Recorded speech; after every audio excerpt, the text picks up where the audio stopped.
Alrighty, that was Lady Poetic with Kicks on KOPN 89.5 FM Columbia. And I am your host, Scout, and I have Lady Poetic here in the station studio with me on air. Hello, and welcome back. Thank you so much for having me this evening. 100%. Okay, so we were talking about the fact that, one, you're a hip-hop artist, and that's kind of your music has started you. And this is what I'm choosing to be as I grow up into myself, and then I need to support that. So you're like, I'm going to support that with a medical degree, which great choice. I mean, that is something that would definitely support. I could be wrong, but again, I feel like that is a great financial position to be in. It is, especially in today's economy. Yes, it is. It was a wise choice many a moon ago. Yes. I was too intimidated with college, so I tried to did the FAFSA paperwork, and I was sweating bullets through that whole thing. And ultimately, I was like, I don't really know what I want to do anyways. When people would be like, what do you want to be when you grow up? I'd say, I want to do art. I have no idea what that means. I just know I want my art in people's home. I didn't know at this point it was going to be radio, but it's still art. So, absolutely. So it's kind of funny how we kind of set ourselves up for that.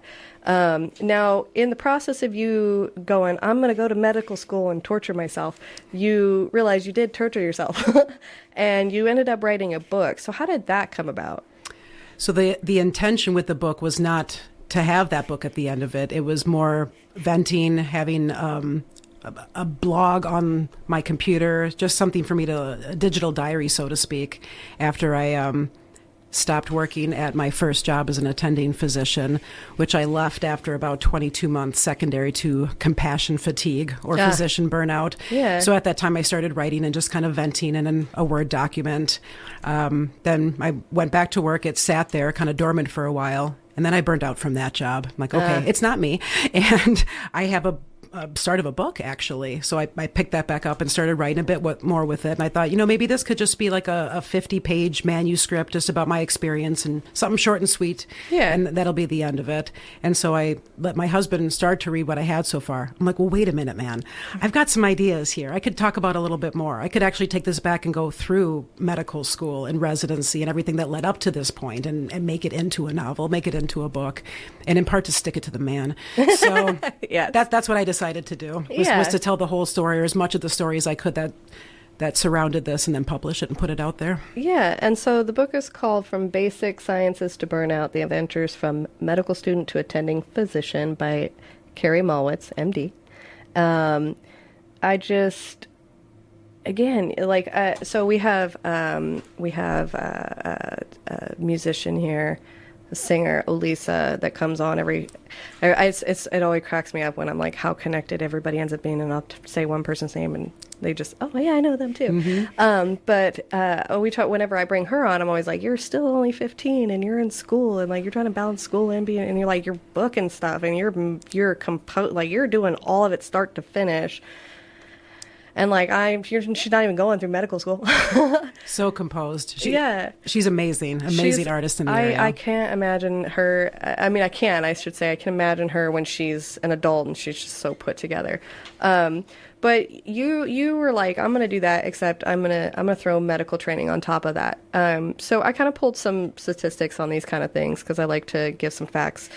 And as a professional that has gone through everything I'm about to discuss, you can corroborate. So from what I've gotten, nearly 50% of medical students report symptoms of burnout before they even reach residency. Oh, that sounds absolutely accurate. That's probably underreported. Sure. Okay. Yeah. I mean, I don't know. They might not want to admit it. I feel like sometimes when you get on something like that, you're like, I have to push through no matter what. And I'm not allowed to complain because this is what I chose to do. But you're allowed to complain. Absolutely. You're allowed to be human too. Yes. Thank you. Study shows medical students experience depression at rates 2 to 3 times higher than the general population of the same age. I mean, you're compounding a lot of learning, because people are very complicated. Turns out we're not we're not cut and paste. Unfortunately, right. Everybody's different. So you're putting all that. Plus you have to be around everybody at their worst time. That's right. So that's really something I think people could take a moment to think about, is that, you as a person are probably going to spend 2% of your time around the general population being mad at you. Fair. And like you go to work every day and somebody's upset about something, and pain is not it's not a fun thing. It's not something you're smiling through, and if you are, then you're like, I just really want to get through this. So that's did you have experience that? Were you seeing a lot of your peers just kind of going through that? Absolutely, and I see it more now in the current residents and students that are training as well. Any particular reason that you think? I hate to blame it on this, but I think COVID did have quite a bit to do with the rate of burnouts that we're seeing and experiencing now. I think that really added to it in quite a few different ways. But I think that, to be quite blunt, I've seen medicine become more and more of a business over the last couple of decades. And so we're working under administrations, not mine personally, but out there that are not physician-trained administrations they're looking at numbers, a no-show. Well, no, let's fill that spot, No, I needed that no-show. I desperately needed that. Yeah. I needed that time today, we need a number in there today. Yeah. And so I think with the compounding of the business side of it going on over time, that is absolutely... it's pulling the care out of it. Yeah, it's contributing to burnout even more and more rapidly. Oh, my, yeah. It even says suicide rates among physicians are higher than many other professionals, with female physicians at particularly elevated risk compared to women in the general population. True. Do you think it's just like an empathy thing, or do you think it's like I feel like as a female, if I was in the medical field, I'm going to be dealing with a lot more maybe unwanted aggression towards me versus male, because I feel like a lot of times when you have male physicians, people are just like, oh, well, I can't fight them because they're, it's a guy, but I can fight the girl. I can fight the nurses. I can fight, do you think it has anything in relation to that? Absolutely. There's going to be some people that will be more comfortable with giving you more because you're a woman.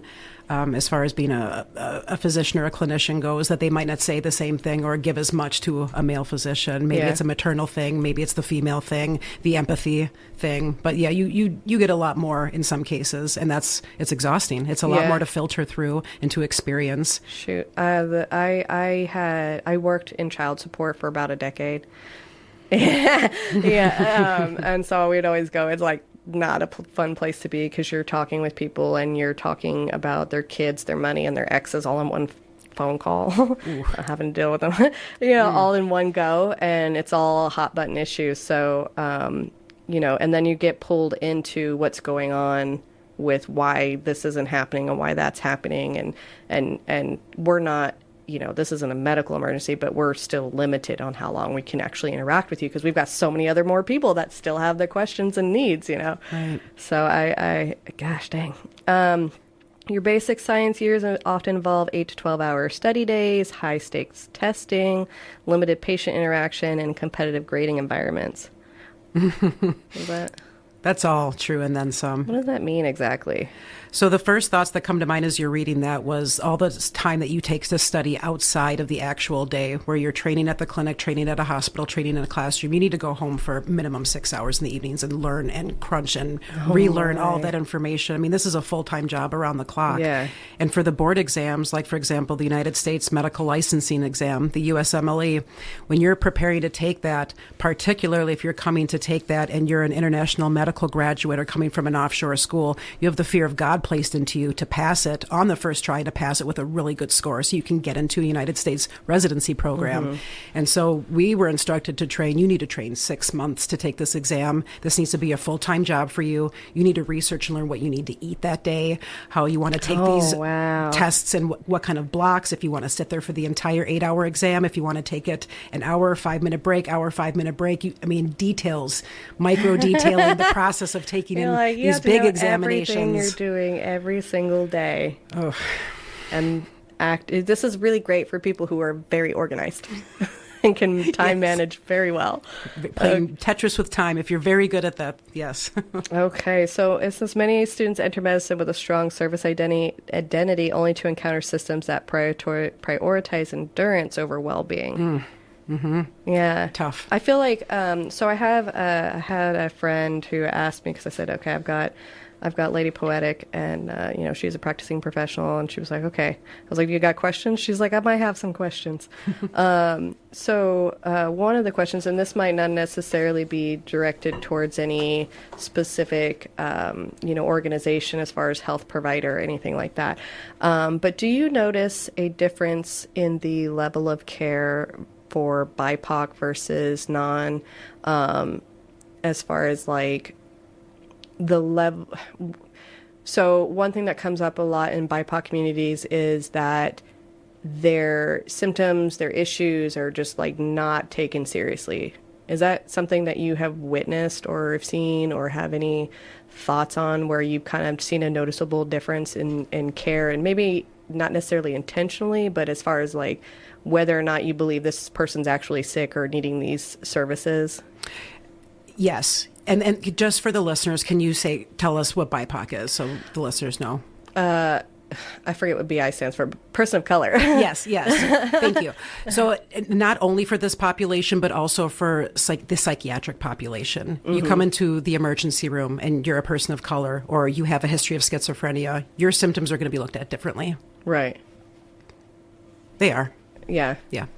Well, I know, okay, because I'm, a person of color myself. I'm Native American and Mexican, and a lot of the times interfamily is that like you don't talk about these things anyway, so you already have a stigma even before you go to the doctor. That's right. And so take my grandfather for example, would not tell his doctor everything. My grandmother had to. Mm-hmm. And was like, you're lying to him, you have this problem, you're eating this, you're not doing this, and so he's just like, no, it's fine, I have a cookie and a coffee and it's totally, I can live on that. Mm-hmm. Mm-hmm. But so when I guess now in 2026, what is trying to come about is that people are trying to advocate for themselves better, and those around them are trying to advocate for them. So is there anything, and then we're going to be going into a musical break here in a minute, but is there anything you can think of that could contribute to that, or maybe try to alleviate that, or that can either as the patient or as the doctor or physician, or from both sides, Scout. Yeah. It needs to come from both sides. Keep advocating for yourself. If you don't feel like you're getting the correct treatment, advocate for yourself when you go to a clinic or an emergency room or a hospital. Keep advocating for yourself. If you're not sure about your treatment or who you're getting it from, or if this is right for you, or if somebody's missing something, advocate for yourself. And we need to do better too at trying to draw that out of people if we feel like we're missing something, and to keep that neutrality and to keep that back and forth going so we can make these things go away. Yeah. Beautiful. Okay. We're going to go into a musical break here. This is Lady Poetic with Puppet Master. And where were you 20 years ago? 10 years ago? Where were you when I was new? When I was one of those innocent young maidens you always come to? How dare you? How dare you come to me now when I am this is backdoor mental morphology. This is poor, not a heart with low stats, never bother me. 2 score and a quarter dime, sacred numerology. Psychological torment when they do nothing but watch me. These are bars in a budget, but I'm on the bank wouldn't budget. These are scars from the summit, you weren't there when they done it. This is barred from what I love when they won't even discuss it. This is my last breath at the bottom of a lake watching you drudge it. An ornament from the depths, you peek at with discomfort. Fortitude to the death, yet I seek what's above it. This is more than what was never left. When she overdoes it, there's a story for the freight strings on my back, and you're a puppet. Intellectual intercourse in the form of chess. Sentimental discourse spoken in Morse code at best. This is a Nuremberg reporter who left his clipboard on my desk. Word after word, you haven't listened to me yet.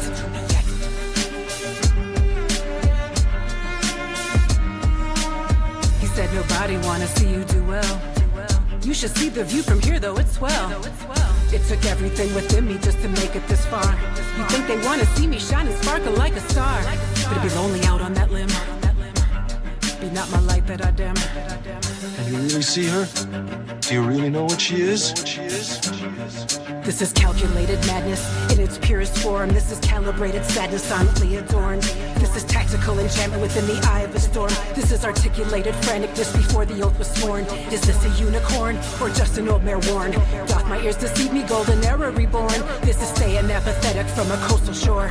This is ultra-kinetic, cerebellic discord. This is the precipitate of compassion fatigue.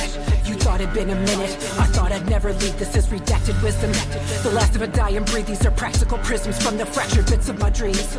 Mark my anthologizesis with earmarks while I breathe this heart. My morals compromised, darkness keep my secrets. Stark and raving madness, yeah, I had you at that frequency. Embark with solid credence, I bid you reap the sequence.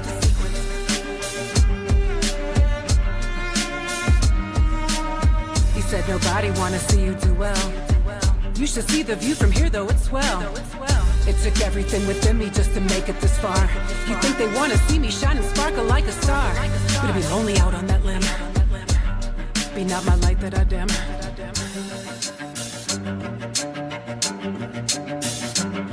This is the bottleneck effect of a creativity snubbed. This is 97 gridlock pulling Tandy out the tub.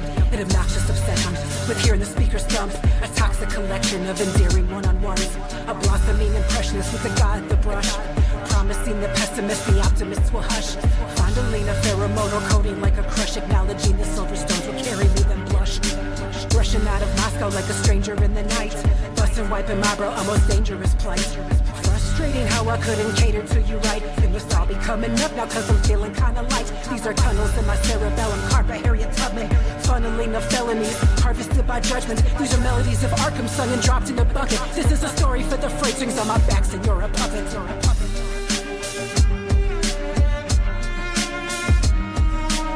He said nobody wanna see you do well. You should see the view from here though, it's swell. It took everything within me just to make it this far. You think they wanna see me shine and sparkle like a star, but be lonely out on that limb, be not my light that I dim.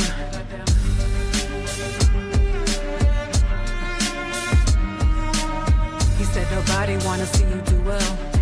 You should see the view from here though, it's swell. It took everything within me just to make it this far. You think they wanna see me shine and sparkle like a star, but be lonely out on that limb, be not my light.